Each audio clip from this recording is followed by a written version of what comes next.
Bonjour Jérémy, Bonjour. nous nous entretenons aujourd'hui dans le cadre du projet Erasmus Greenership. Donc cette interview elle a pour vocation d'apporter un exemple concret dans la manière dont le développement durable et les pratiques et initiatives respectueuses de l'environnement peuvent être mis en œuvre dans un contexte professionnel, ici plus particulièrement entrepreneurial. Donc merci encore pour votre participation à cette initiative. Et on peut peut-être commencer par vous présenter et présenter votre entreprise. Oui, avec plaisir. Du coup, je suis Jérémy Lecky, je suis le fondateur de Twinny. De base, je suis ingénieur de formation et je me suis peu à peu, dans mon parcours, orienté vers l'entrepreneuriat. C'est quelque chose qui m'a toujours motivé. Et aujourd'hui, on a créé Twinny, donc une entreprise qui permet aux industriels de mieux valoriser leurs déchets, aussi bien sur un plan éco-responsable que financier. Et qu'est-ce qui vous a donné envie de créer cette activité, de vous lancer dans ce domaine en particulier? Ouais, moi j'ai toujours eu envie d'entreprendre de base et je me suis posé la question de comment je pouvais entreprendre en ayant un impact positif, donc entreprendre avec du sens. Et ce qui motive notre mission avec Twinny, c'est vraiment de pouvoir redonner des écosystèmes sains, préserver de la pollution, des déchets. Parce qu'aujourd'hui, je pense qu'il n'y a rien de pire quand on va se balader dans la nature que de voir des déchets qui traînent par terre, ce genre de choses. Et ce qu'on se disait tout à l'heure, c'est que le problème, c'est pas le déchet en lui-même, c'est sa mauvaise gestion. Et ça, on peut y faire quelque chose, et c'est ce pourquoi on se bat aujourd'hui avec Twinny à l'échelle industrielle. Et concrètement, comment les principes de durabilité se traduisent dans votre activité? Alors c'est vrai que nous, la durabilité, c'est au cœur même du projet.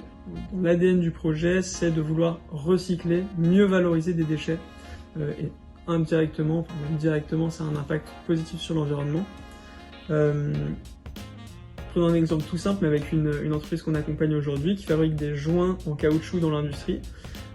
Quand on recycle des joints en les faisant sortir de filières de traitement comme l'incinération ou autre, on a un impact direct sur l'environnement. En plus de ça, nous aujourd'hui on se pose quand même des questions lorsqu'on on a des choix de technologie ou autre, de qu'est-ce qui potentiellement a le moins d'impact. Je pense notamment quand on se questionne sur quelle IA on va utiliser pour traiter des documents, ce genre de choses. On va se tourner plutôt vers des solutions françaises, moins énergivores. Et c'est des petites actions, peut-être du quotidien comme ça, ou des petites façons de penser qui font qu'on arrive à avoir de l'impact, même si l'ADN de base, c'est la durabilité.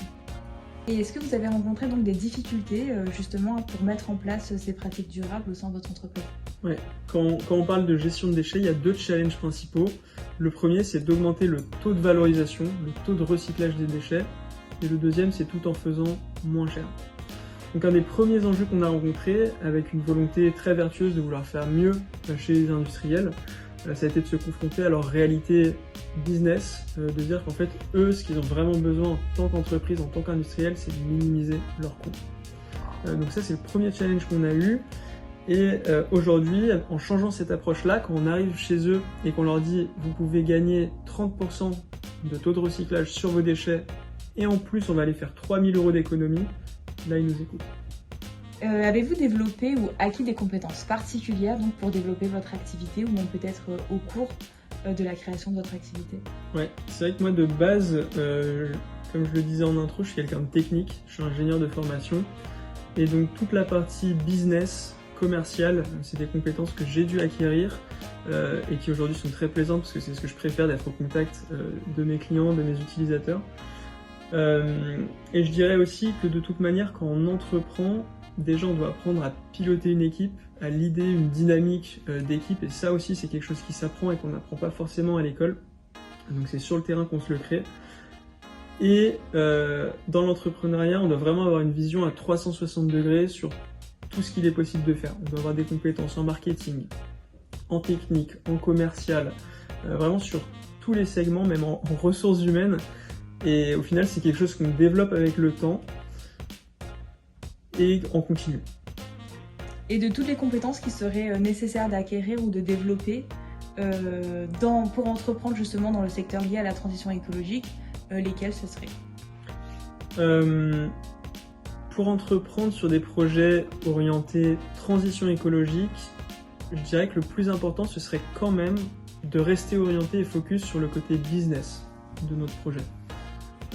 Une des erreurs que nous on a fait au début, c'est justement de se porter trop sur l'éco-responsabilité en prônant que ça auprès de nos prospects, de nos clients. Et en fait, on se rend compte au fur et à mesure du temps que la réalité métier qui est attendue derrière des industriels, c'est la réalité économique aussi.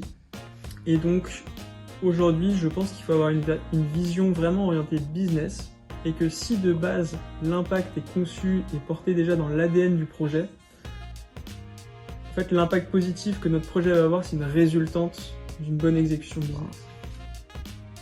Et quels conseils vous pourriez donner pour des futurs entrepreneurs qui souhaiteraient développer un projet plus durable ou responsable ?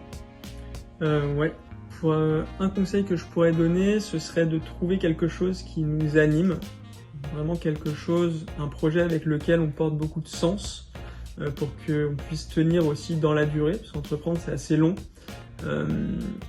Et justement, il faut aussi de la persévérance, de la résilience, parce que c'est pas facile d'entreprendre, il y a beaucoup de difficultés, et pour y arriver, il faut être tenace. Et pensez-vous que l'entrepreneuriat peut jouer un rôle dans la transition écologique ? Ouais, complètement, et je dirais même un rôle essentiel, et il faut juste y penser dès le début quand on fonde son projet.